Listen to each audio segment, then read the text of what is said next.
Alors bonjour à tous, c'est Pouiche. Aujourd'hui, on se retrouve pour une petite critique ciné. On se retrouve pour la critique de La Main.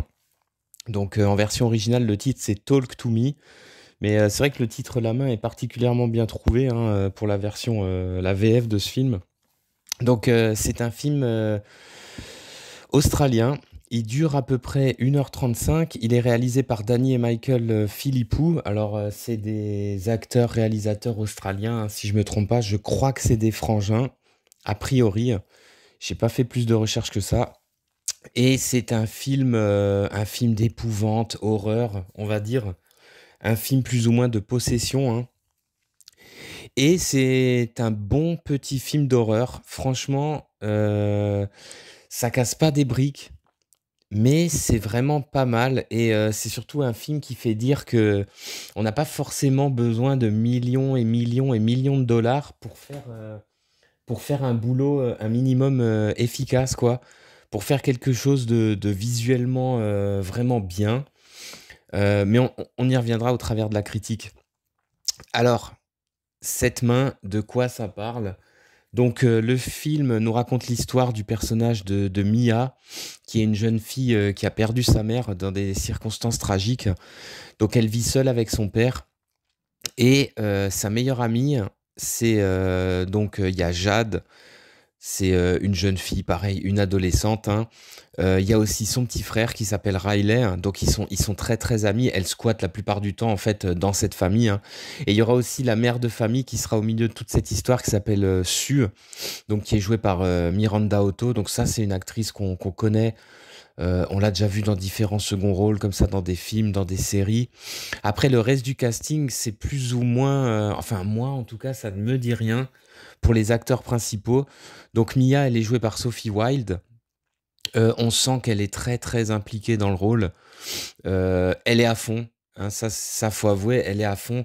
Même si on regrettera peut-être que son personnage passe quand même une grande partie du film à chialer.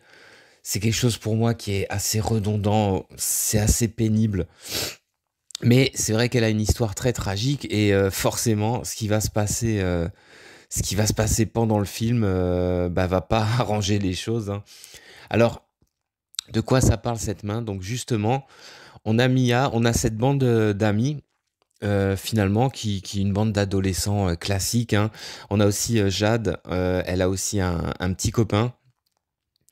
Donc il y aura ce quatrième personnage, j'ai oublié de vous en parler. Donc ils vivent leur vie d'adolescents classiques et puis tournent sur Internet des vidéos faites par des amis à eux, enfin plus ou moins des connaissances à eux qui sont aussi au lycée avec eux.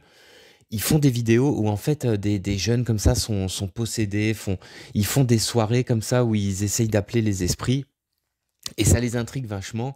Et un soir où leur mère n'est pas là, ils décident d'aller à une de ces soirées et ils vont se retrouver en face de cette fameuse main.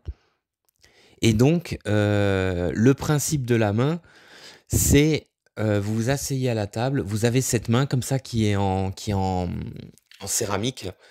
Il y a plein d'inscriptions dessus, c'est un artefact assez étrange et c'est un artefact en fait qui permet, alors c'est pas du tout du spoiler, hein, c'est expliqué dès la première séance de spiritisme, hein, qui permet comme ça de voir les esprits, de leur parler et de se laisser posséder. Et donc nos personnages vont essayer, hein. Donc Mia va essayer, ça va être assez impressionnant. Donc elle va pouvoir parler avec un esprit, elle va pouvoir rester possédée. Et on nous explique dans le film qu'il faut pas rester possédé plus de 1 minute 30 parce que il peut y avoir des répercussions, il peut se passer des choses, l'esprit peut rester, on peut se retrouver hanté, un peu comme on le verra dans la première scène d'ouverture du film, hein, qui est comme dans beaucoup de films d'horreur, hein, une première scène choc comme ça où on comprend pas pourquoi, on comprend pas vraiment ce qui se passe ni le pourquoi de ces meurtres, mais c'est vraiment pas mal. Et donc, vous imaginez, la séance de spiritisme va forcément mal tourner. Le personnage de Mia va en faire les frais, mais évidemment, le personnage aussi de Riley, donc le petit frère de la famille, va aussi en faire les frais.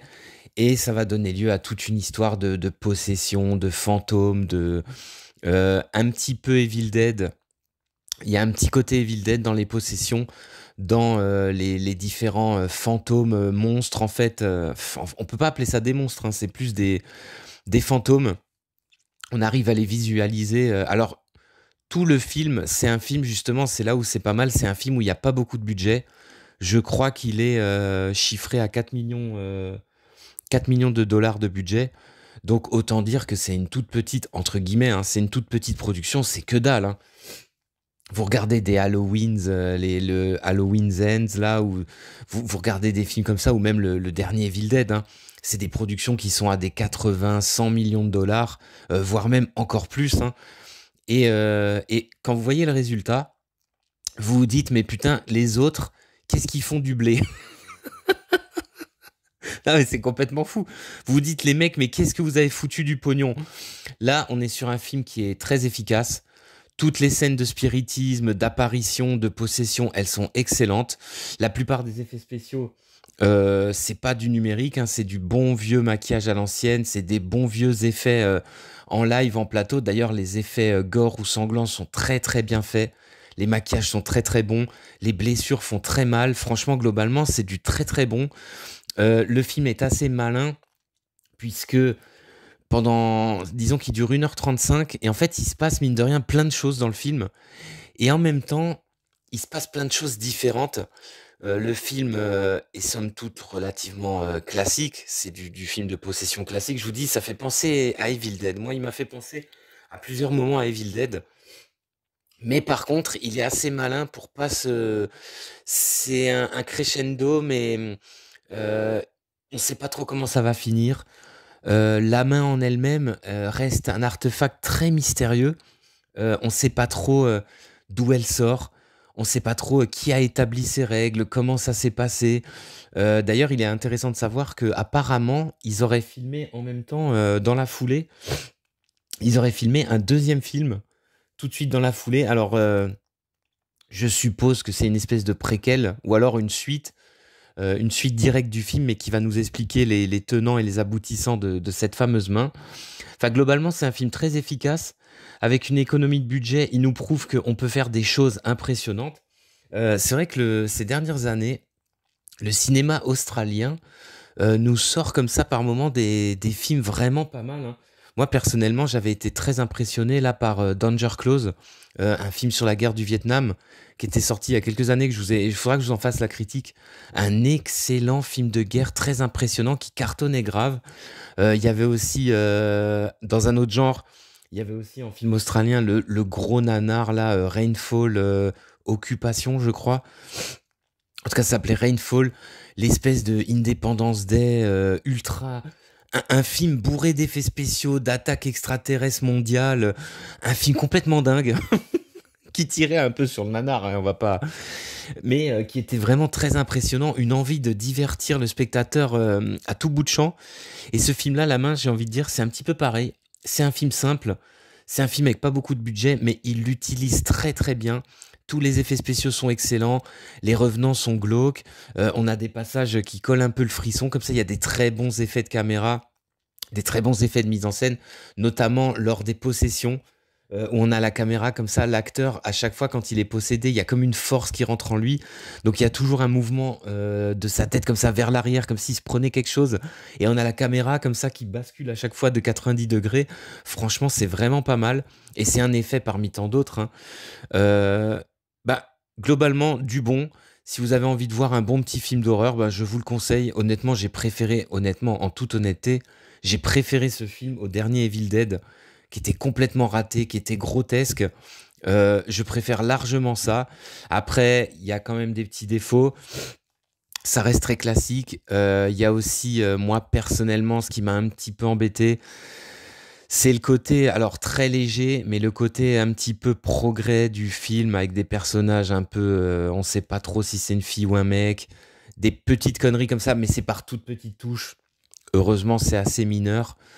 On a parfois des répliques qui sont vraiment marrantes, notamment la mère de famille, Sue, qui a vraiment parfois des répliques très rigolotes, notamment quand elle dit au copain de sa fille, vu qu'elle doit sortir et qu'elle sera pas à la maison, le vagin de ma fille, c'est propriété privée. On a des même entre eux, les gamins, ils s'envoient des pics, parfois qui sont assez rigolos. On a parfois des bonnes petites, punchlines comme ça, c'est assez rigolo. Donc un film classique, mais efficace, un bon petit film australien, un bon petit film pour frissonner cet été et puis voilà, hein, je vous dis à plus pour de prochaines critiques.